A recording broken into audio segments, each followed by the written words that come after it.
Vamos a ver por qué un paciente que tiene embolia pulmonar, su presión de oxígeno molecular no mejora cuando el paciente hiperventila. Entonces, vamos a poner el tracto respiratorio.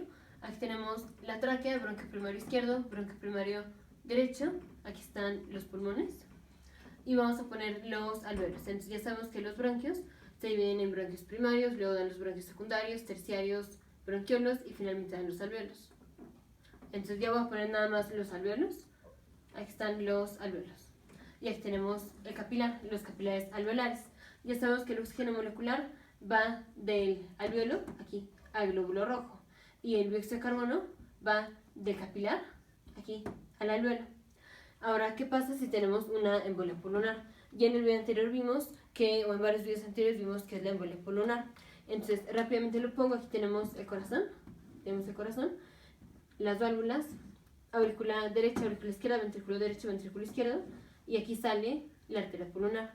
Y ya sabemos que la arteria pulmonar es arteria que lleva sangre desoxigenada porque viene del ventrículo derecho la sangre de la arteria pulmonar, pero es sangre desoxigenada. Y esta sangre finalmente pasa a los capilares, que es la sangre que está pasando por aquí. Entonces ya sabemos que esta sangre es sangre desoxigenada, y cuando pasa por los alvéolos se va a oxigenar. Pero ¿qué pasa si tenemos una embolia pulmonar? Entonces, una embolia pulmonar es ya sea una tromboembolia pulmonar, o sea, un émbolo de un trombo, o ya sea un émbolo grasa, un émbolo de aire o lo que sea. Si tenemos una embolia pulmonar, esto vamos a tener obstrucción, generalmente pues es por un trombo, pero tenemos obstrucción y generalmente es de alguna de las ramas de la arteria pulmonar. A veces puede ser que la obstrucción sea así, que obstruya a las dos grandes ramas de la arteria pulmonar, pero generalmente se obstruye una rama pequeña de la arteria pulmonar. Entonces vamos a poner este caso. Digamos, se obstruye la rama pequeña de la arteria. Y entonces, ¿qué pasa? La sangre de la arteria pulmonar pasaba por aquí y por todas sus ramas, y por aquí y por todas sus ramas. Pero ahora no está pudiendo pasar por aquí, porque tenemos el trombo que está bloqueando el paso de la sangre. Y entonces, ¿qué pasa? Todas estas ramas finalmente terminan en capilares alveolares. Entonces, lo voy a poner, digamos, esto termina en un capilar, estos son varios capilares, estos son varios capilares, estos son varios capilares. Y cada capilar tiene sus propios alvéolos. Entonces, voy a poner los alvéolos. Digamos, estos son los alvéolos, aquí están los alvéolos. Esto obviamente es nada más un esquema. No hay que fijarnos ahorita mucho en la anatomía. Ahorita nada más estoy poniendo el esquema. Aquí están los alvéolos. Aquí igual, cada uno de estos termina en varios capilares, y cada capilar tiene sus alvéolos, alvéolo, así. Pero ¿qué pasa? Entonces dijimos la sangre ya no está pudiendo pasar por aquí, y si la sangre ya no pasa por aquí, esta sangre, ya sabemos que es sangre desoxigenada, y la sangre desoxigenada va a pasar pues por los capilares, y cuando pasa por los capilares se va a oxigenar. Pero cuando pase por aquí, no puede pasar porque está obstruido su paso. Entonces la sangre que originalmente se hubiera ido a esta rama de la arteria pulmonar y hubiera terminado siendo oxigenada por estos alvéolos, la sangre no está pudiendo pasar por aquí. Entonces la sangre se va a seguir y se va a redireccionar y se va a ir a las otras ramas de la arteria pulmonar que sí están libres. Entonces, las ramas de la arteria pulmonar ahora van a cargar más sangre de lo normal que tenían. Ahora cada una de estas arterias o de estas ramas de la arteria pulmonar va a tener más sangre de lo normal, porque la sangre que antes pasaba por esta rama ya no está pudiendo pasar porque está obstruida, y entonces va a pasar por estas ramas. Entonces, en las ramas de la arteria pulmonar, vamos a tener más sangre de lo normal, y recordemos que esta sangre es sangre desoxigenada. Entonces, primero vamos a ver el caso normal. Aquí tenemos un paciente normal. El paciente normal pasa cierta cantidad, una cantidad X de sangre a través de uno de los capilares. Entonces aquí está pasando la sangre, se hace el intercambio y finalmente la sangre que ya sale de los alvéolos es sangre oxigenada. O sea, toda la hemoglobina que contienen sus glóbulos rojos, aquí están los glóbulos rojos, toda la hemoglobina que contienen los glóbulos rojos que pasan por este capilar de una persona normal, se van a saturar del oxígeno que está entrando aquí de los alvéolos. Eso es para un paciente normal. Pero para un paciente que ahora tiene más sangre desoxigenada que pasa por cada uno de sus capilares, porque una de las arterias, una de las ramas de la arteria pulmonar se obstruyó, entonces, ¿qué pasa? Tenemos aquí están los alvéolos, aquí está el capilar, y ahora tenemos mucha más sangre, o sea, tenemos más glóbulos rojos que están pasando por aquí, y cada glóbulo rojo tiene pues hemoglobina. Entonces tenemos más hemoglobina que hay que saturar con oxígeno.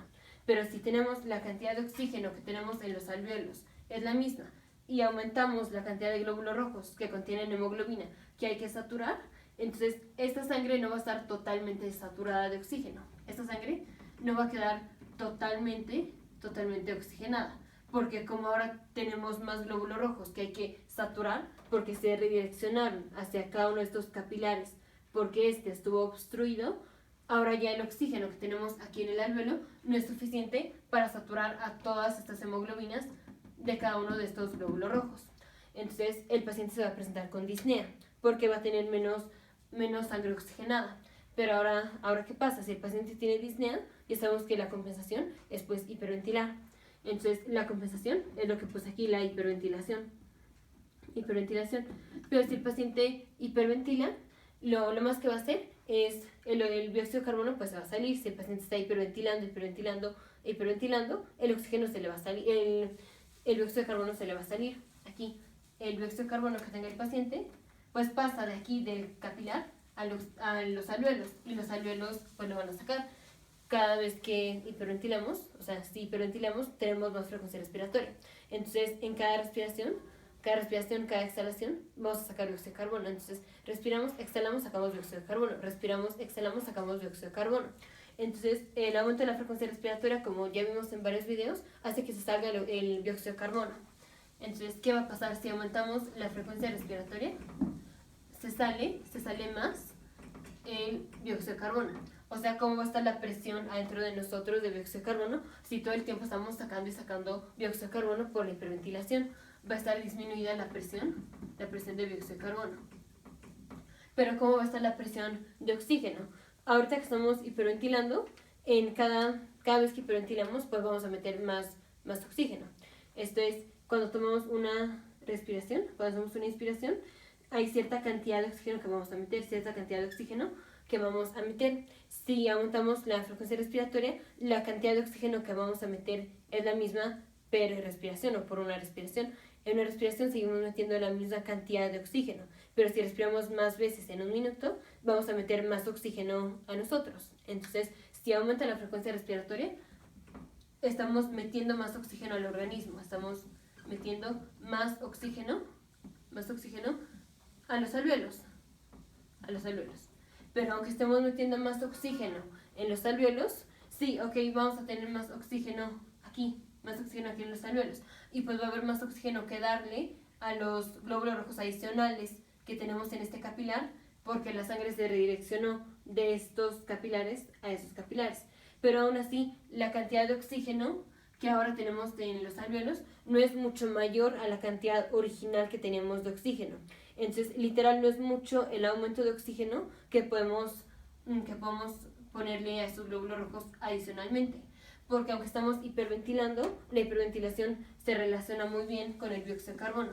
Si hiperventilamos, disminuye la presión de dióxido de carbono porque lo estamos saque.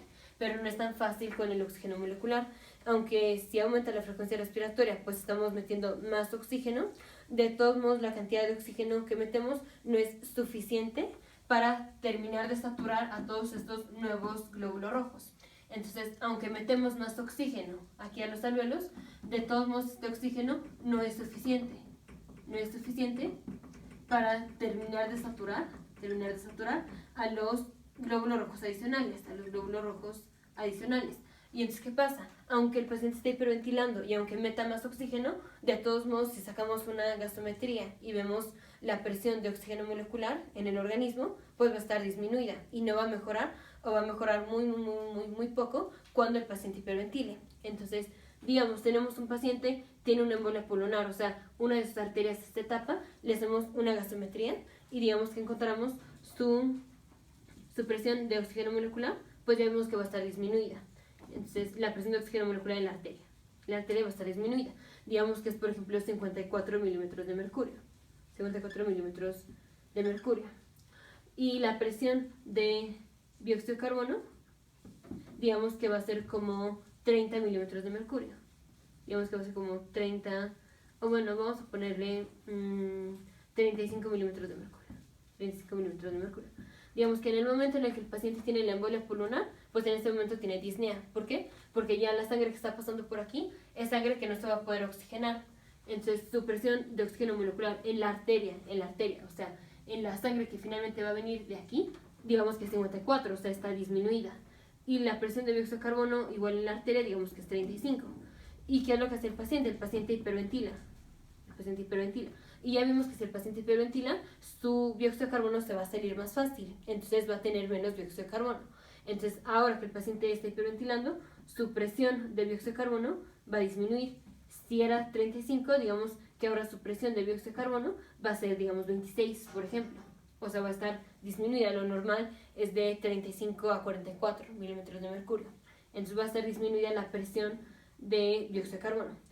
Y si el paciente hiperventila, ya vimos que aunque esté metiendo más oxígeno al organismo, de todos modos ese oxígeno no es suficiente para terminar de saturar a cada uno de estos nuevos glóbulos rojos o adicionales glóbulos rojos que vinieron de redirección de sangre que se iba a meter para acá, se tuvo que venir para acá. Y estos nuevos glóbulos rojos o esta nueva sangre que se vino a estos capilares, no les alcanza el nuevo oxígeno que el paciente está metiendo al hiperventilar. Entonces, aunque el paciente hiperventila y aunque está metiendo más oxígeno al organismo, de todos modos, ese oxígeno no es suficiente para terminar de saturar a las hemoglobinas. Entonces, ¿cómo va a estar la presión?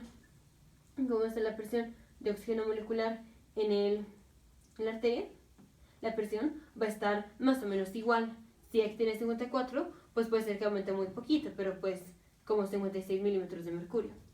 Entonces no va a ser mucho el cambio que veamos, va a ser casi nada el cambio que veamos cuando el paciente hiperventila a cuando el paciente no está hiperventilando en términos de la presión de oxígeno molecular, pero no en términos de la presión de dióxido de carbono. Entonces, si el paciente hiperventila, el dióxido de carbono sí cambia y cambia mucho. Pero la presión de oxígeno molecular, pues no especialmente cambió, porque aunque sí metimos más oxígeno, ese oxígeno no es suficiente para saturar las hemoglobinas. Nos vemos en el siguiente video, futuros médicos, científicos e ingenieros.